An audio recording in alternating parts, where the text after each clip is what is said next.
Irmãos, eu quero saudar a todos com a graça e a paz do nosso Senhor Jesus.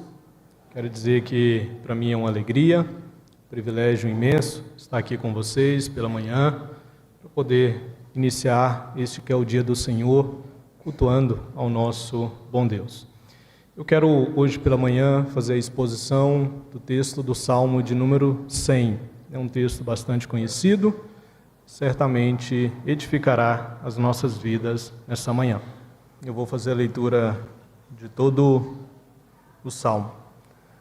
Este é um Salmo de ações de graças, do verso 1 ao 5, assim diz a palavra do Senhor. Celebrai com júbilo ao Senhor todas as terras, servi ao Senhor com alegria, apresentai-vos diante dele com cântico. Sabei que o Senhor é Deus, foi Ele quem nos fez, e dele somos. Somos o seu povo e rebanho do seu pastoreio. Entrai por suas portas com ações de graças, e nos seus átrios com hinos de louvor. Rendei-lhe graças e bendizei-lhe o nome. Porque o Senhor é bom, a sua misericórdia dura para sempre, e de geração em geração a sua fidelidade. Vamos orar mais uma vez, pedindo a bênção do Senhor para a exposição da palavra. Pai bendito, nós te louvamos, te agradecemos pelo privilégio que temos de iniciar este dia louvando, cultuando ao Senhor. Pai, nós pedimos que o Senhor venha com graça, com misericórdia, falar conosco por meio da tua palavra, que ela possa nos instruir nessa manhã, ela possa nos edificar, alimentar-nos, para que possamos, ó Deus, aprender mais do Senhor e crescer na graça e no conhecimento do nosso Senhor e Salvador Jesus Cristo. É no nome de Cristo, Pai, que nós oramos e pedimos. Amém. Queridos, um dos temas bíblicos que muito chama a minha atenção é o tema da adoração. Há quem diz que adoração é a prática principal do povo de Deus. Eu sei que, no primeiro momento, pode parecer exagero classificar a adoração dessa forma, mas quando a gente olha para a narrativa bíblica, a gente vai ver que isso se apresenta nas Escrituras. Quando a gente olha para a narrativa do povo que sai do Egito, e esse povo que é instruído a construir um tabernáculo, nós iremos perceber que a adoração foi colocada como central para este povo. A gente consegue perceber isso por causa da própria centralidade do tabernáculo. Ele era feito no centro e isso tinha um indicativo de que aquele povo era um povo que havia sido chamado por Deus, um povo que havia sido retirado da casa da escravidão, mas era um povo que havia sido chamado para adoração a Deus. Quando a gente continua no decorrer da narrativa do Antigo Testamento, a gente vai perceber que Deus, ele corrigia o seu povo todas as vezes que esse povo se distanciava da verdadeira adoração. A gente consegue perceber isso de modo muito claro no próprio encerramento do Antigo Testamento. A gente tem o livro de Malaquias, e este é um livro onde o profeta vem trazendo a palavra de Deus como instrumento de Deus para corrigir a adoração daquele povo. Quando a gente olha também para o Novo Testamento, irmãos, nós iremos perceber que a adoração é central para o povo de Deus. A gente encontra isso de modo muito claro no próprio livro de Atos, livro histórico, e a gente encontra isso também nas próprias cartas. A gente encontra isso também no próprio livro do Apocalipse. Apocalipse mostra uma igreja triunfante, mas é uma igreja que está em adoração.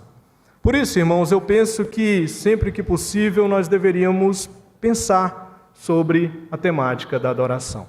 E o Salmo 100, ele é um salmo bem propício para isso. É um salmo de muita instrução e é um salmo que nos ensinará nessa manhã como pensar essa temática e a prática da adoração.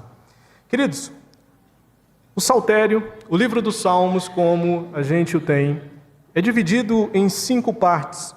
E a gente tem uma quarta coleção, ou uma quarta parte, que vai do Salmo 90 ao Salmo 106.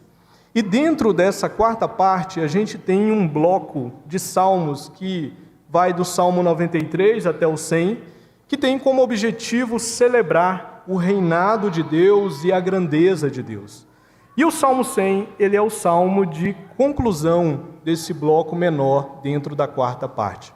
Os estudiosos dizem que o Salmo 100, ele traz para nós um resumo de tudo aquilo que a gente encontra do Salmo 93 até o Salmo 99. Então o Salmo 100, ele vem para arrematar e para trazer para nós esse resumo daquilo que é instruído nos demais salmos. A gente tem, meus irmãos, em alguns salmos, a autoria sendo colocada para nós. O Salmo 100, nós não sabemos quem é o seu autor. Mas nós sabemos que é um salmo que propõe um cântico, propõe um chamado de adoração ao Senhor. E a gente vai ver que esse chamado, ele é designado a toda a congregação de Israel e além de Israel. A gente tem alguns verbos imperativos que estão para nós no Salmo 100, como celebrai, servir, apresentai-vos, rendei-lhe e bendizei-lhe. Todos esses verbos têm como propósito convocar, têm como propósito chamar o povo de Deus para adoração. Mas algo que é interessante no Salmo 100 é que ele não fica apenas no convite. Ele também nos mostra como devemos adorar ao Senhor. A gente tem aí algumas preposições nele que vão indicar para nós como deve ser a nossa adoração.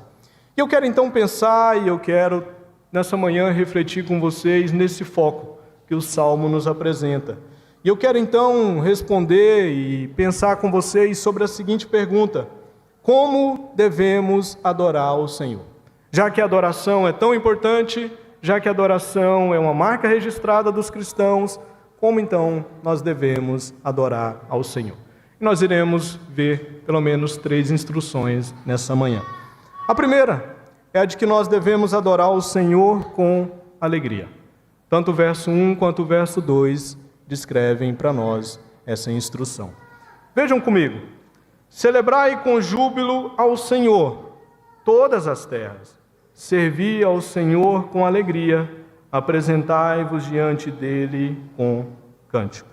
Nesses 2 versos iniciais, a gente tem a abertura do Salmo e a gente tem aqui o chamado do salmista para adoração ao Senhor.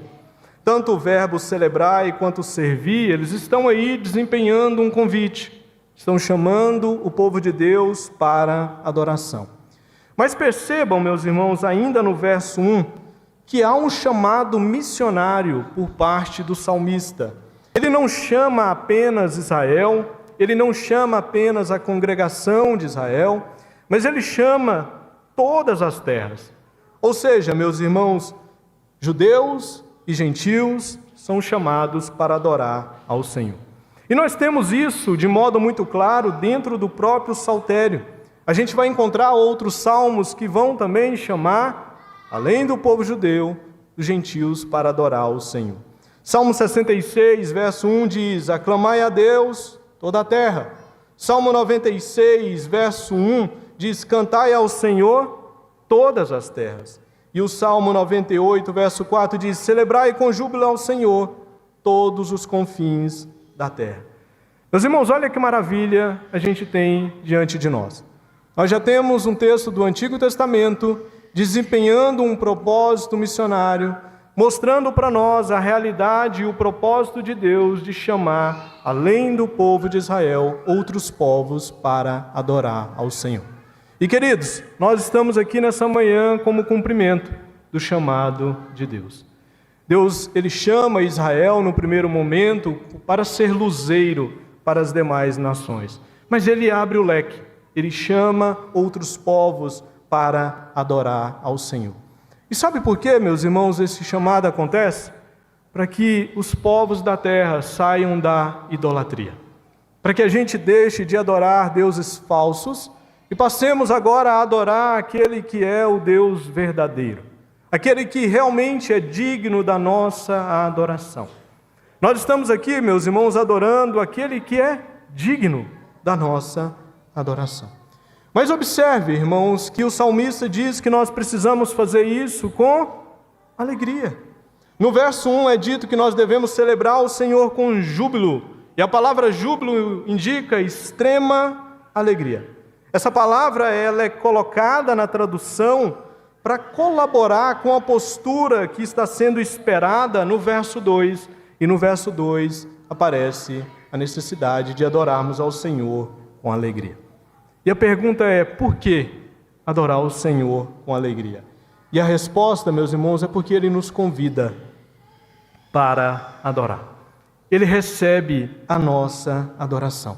Ele convidou todos os povos da terra para adorar. Para não perder tempo adorando falsos deuses, mas para aproveitar muito bem o tempo adorando ao Deus verdadeiro. Hoje nós temos como dia do Senhor e nós temos o privilégio de estarmos aqui para adorar ao Deus verdadeiro. E nós precisamos fazer isso com alegria, porque Ele recebe a nossa adoração. Meus irmãos, se nós não estivéssemos aqui nessa manhã adorando o Deus verdadeiro, nós estaríamos em outros lugares adorando deuses falsos. Nós estaríamos perdendo tempo. Aqui não.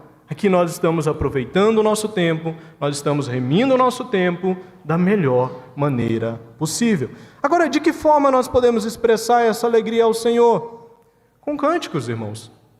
A gente tem, dentro da nossa liturgia, momento de cântico. O povo cristão é um povo que canta, é um povo que louva ao Senhor.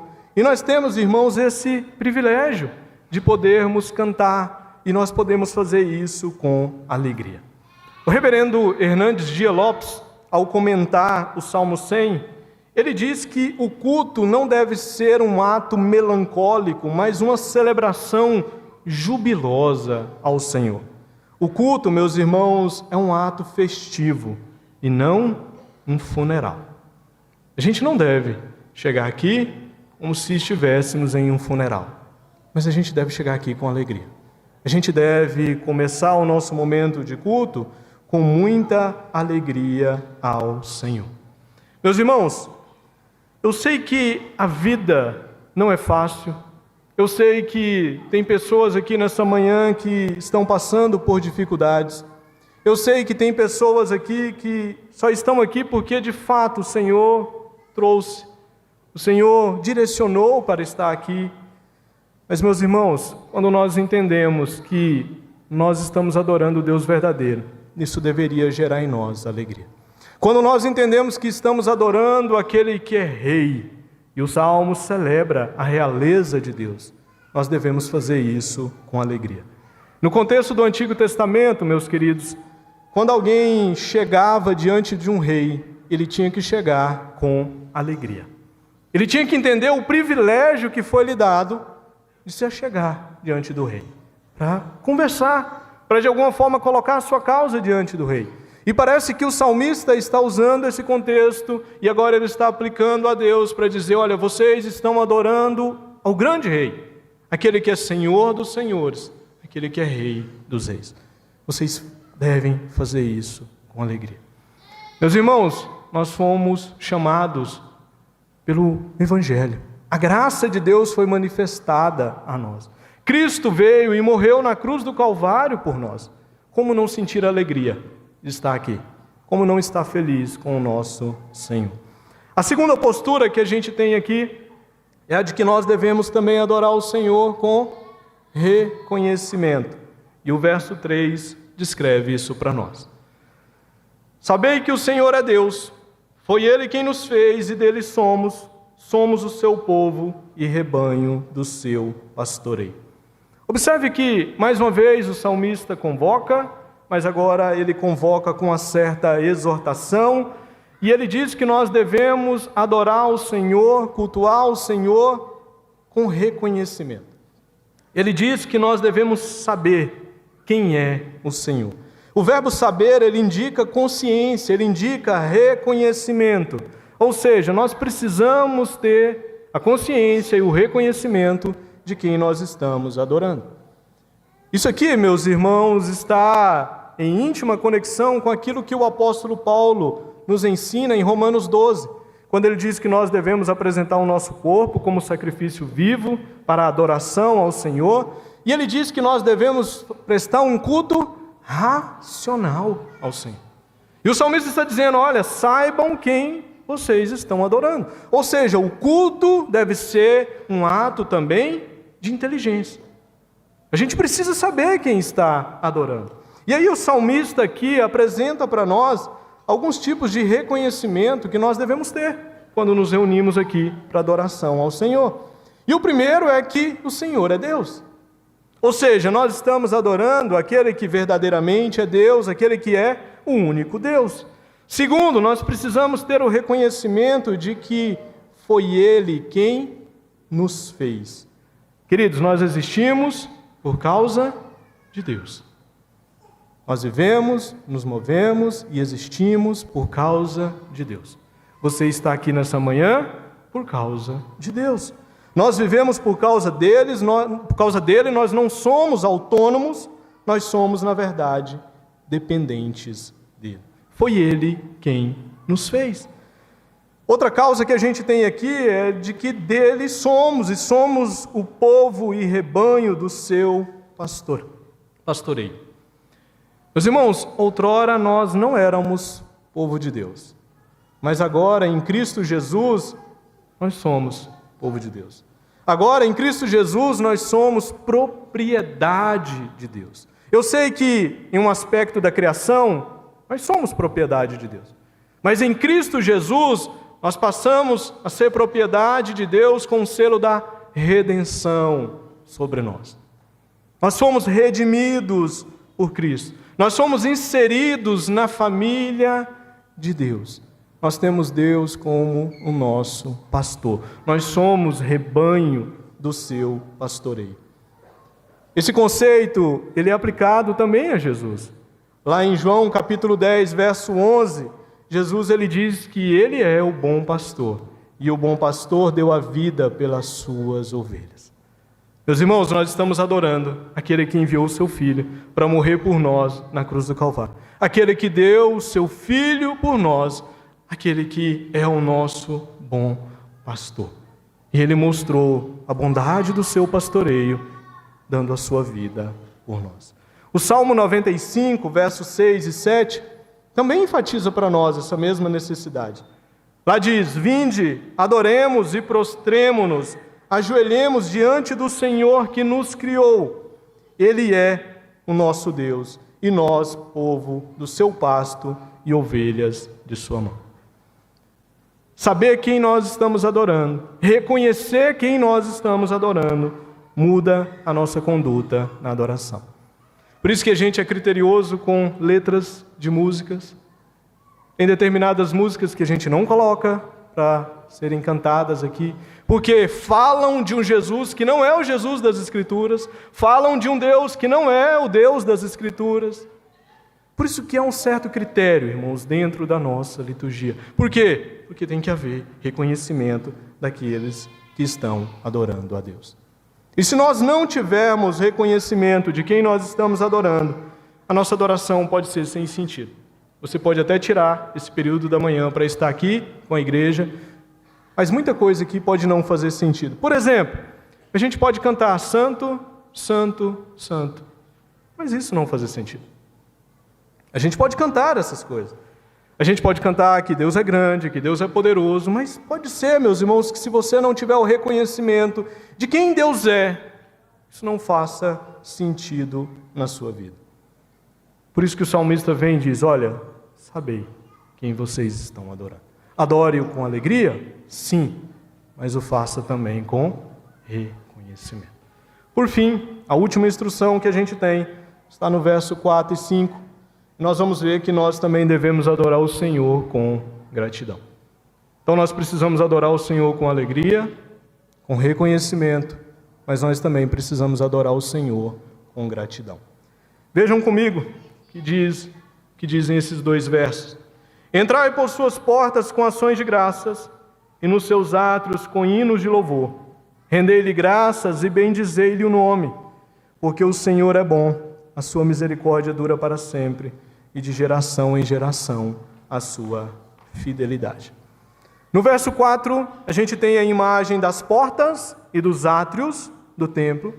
Provavelmente algum sacerdote estava à porta, convidando a congregação para adorar o Senhor. Há dois verbos aqui, chamando para essa adoração, render-lhe graças e bendizer-lhe o nome. Mas observe, irmãos, que a tônica desses versos principalmente do verso 4, faça com gratidão. Gratidão. Ações de graça.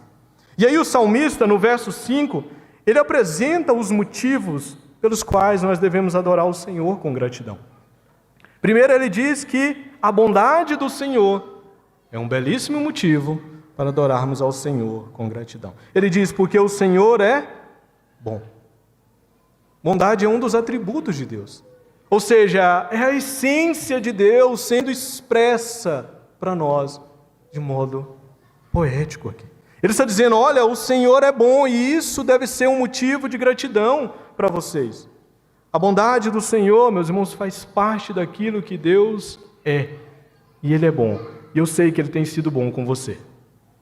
Eu sei que Ele tem sido bom comigo. Eu sei que se não fosse a bondade do Senhor, eu não estaria aqui nessa manhã. Eu não merecia estar aqui. Eu não merecia receber esse convite. Ninguém aqui merecia. Mas Ele nos chamou. Ele proporcionou a morte do seu Filho, nosso mediador. Ele permite e Ele recebe a nossa adoração. Ele é bom. Sejamos gratos àquele que é bom. Outra causa que a gente tem é a misericórdia. O salmista diz, olha, a sua misericórdia dura para sempre. Queridos, misericórdia é uma expressão da bondade de Deus. É Deus olhar para a nossa miséria e agir de modo cordial. É Deus deixar de nos dar aquilo que nós merecemos. Aquilo que nós merecemos. Não merecíamos estar aqui. Merecíamos estar em uma situação péssima. Merecíamos o inferno. Mas Ele garantiu os céus para nós. Ele mostrou misericórdia para conosco. Ele é o Deus de toda misericórdia. E a sua misericórdia, ela não dura por um instante só. O salmista é enfático em dizer, sua misericórdia dura para sempre. O Salmo 103, verso 11, nos fala quão grande é a misericórdia de Deus. O salmista diz, pois quanto o céu se alteia acima da terra, assim é grande a sua misericórdia. O profeta Jeremias, o livro das Lamentações, traz ainda mais informação sobre a misericórdia de Deus. E ele diz, as misericórdias do Senhor são a causa de não sermos consumidos, porque as suas misericórdias não têm fim, renova-se a cada manhã. O que seria de nós se não fosse a misericórdia do Senhor? Eu costumo dizer, irmãos, que aqui a gente já tem um bom motivo para começar o dia orando e agradecendo ao Senhor. Não pedindo, sabe? Já começar agradecendo. Pai, obrigado, porque as tuas misericórdias se renovaram sobre mim no dia de hoje. As misericórdias do Senhor nos acompanharão no dia de hoje. Por isso que Davi, lá no Salmo 24, diz, bondade e misericórdia certamente me seguirão um dia só, todos os dias da minha vida. Misericórdia, irmãos. Estamos aqui por causa da misericórdia do Senhor. Mas o salmista finaliza ainda com a outra causa. E ele diz, a fidelidade do Senhor. E de geração em geração, a sua fidelidade. A fidelidade do Senhor, ela é descrita para nós também como constante. E Deus mostra isso de modo muito claro na sua aliança. Nosso Senhor é um Deus que tem um pacto conosco. Tem uma aliança conosco. E Ele tem aliança também com os nossos filhos. E Ele se mantém fiel, irmãos, às suas promessas. As promessas do Senhor estão de pé, porque Ele é fiel. A fidelidade do Senhor é um outro elemento para a nossa gratidão. A gente poderia continuar aqui, elencando motivos para sermos gratos ao Senhor. Quantos outros motivos a gente não tem para ser grato ao Senhor? O salmista aponta 3. gratidão ao Senhor. Se ficar alguma dúvida, meus irmãos, olhe para a cruz de Cristo. Lá você vai ver bondade do Senhor, você vai ver misericórdia do Senhor e você vai ver fidelidade do Senhor. Ele prometeu que o seu filho viria, ele fez a promessa do Messias, a promessa se cumpriu, o leque foi aberto e nós fomos chamados. E nós estamos aqui nessa manhã adorando ao Deus verdadeiro. Olhe para a pessoa e olhe para a cruz de Cristo. E você vai ver como Deus cumpre as suas promessas. Para finalizar, irmãos, uma rápida aplicação. A gente tem na nossa teologia reformada o princípio regulador do culto, o qual a gente insere como elementos no culto aquilo que Deus requer para adoração. Somente o que Ele requer para adoração. Isso é muito bom, irmãos. Isso significa que nós adoramos ao Senhor do modo que Ele quer. A gente coloca os elementos que Ele quer. A gente lê a palavra, a gente ora a palavra de acordo com a palavra, a gente canta de acordo com a palavra. A gente é exposto pela pregação expositiva de acordo com a palavra. Ou seja, isso é uma bênção. Mas não se esqueça, irmãos, que a postura, a conduta e as atitudes do adorador também são importantes para Deus. Por isso, irmãos, procure adorar o Senhor sempre com alegria. Paulo, escrevendo aos Filipenses, a sua carta da prisão, considerada como a carta da alegria, por vezes ele nos exorta a alegrarmos no Senhor. E é uma alegria ultra circunstancial. É alegria no Senhor. Adore, irmãos, ao Senhor com alegria. Faça com reconhecimento. Saiba quem você está adorando, quem você é para Ele e o que Ele fez por você. Faça com gratidão. Nós precisamos adorar o Senhor do modo que Ele requer. E Ele aceita a nossa adoração. Vamos colocar de pé? Vamos fazer nossa oração final.